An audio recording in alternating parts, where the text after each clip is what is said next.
There's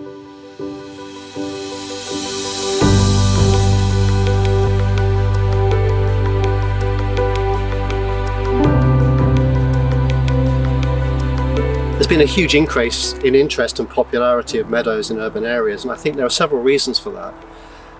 The huge interest in pollinators and supporting pollinators and trying to do something about biodiversity loss and the biodiversity crisis.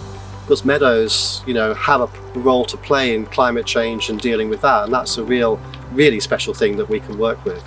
But I think more generally, amongst a wide section of people now, there's just this need to have more nature around them and this need to be in nature, especially after COVID. People have really come to treasure natural spaces and the opportunity to get out into green spaces and the benefits that brings. I think what meadows in urban environments really bring to us is that they can be on our doorstep. So at the moment, if you want to experience wonderful nature and great biodiversity and superb meadows, you have to be able to get out into the countryside to see them, and you have to know about them, and you have to be able to afford to get to see them. Maybe you have to pay to get to somewhere. I think what the potential is for Pictorial Meadows in cities is to make this accessible to everybody, so that you don't have to be somewhere special, you don't have to be privileged, anybody can have access to them.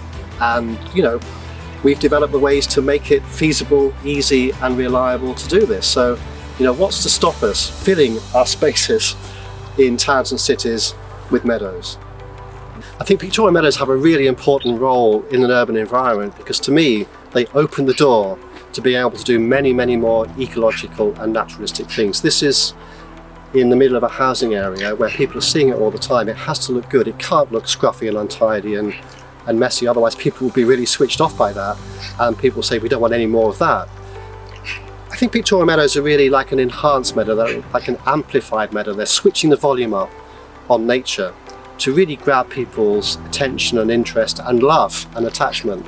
And I think as soon as we do that, it opens out the possibilities for having meadows, more natural landscapes, more relaxed maintenance on a much wider basis. This is almost like creating hotspots to excite people, to educate people, to raise awareness of the possibilities, which can then allow us to maybe spread these ideas out in all sorts of different ways. So I think Pictorial Meadows are a really important part of the mix of a whole range of more natural approaches to creating and maintaining landscapes in towns and cities.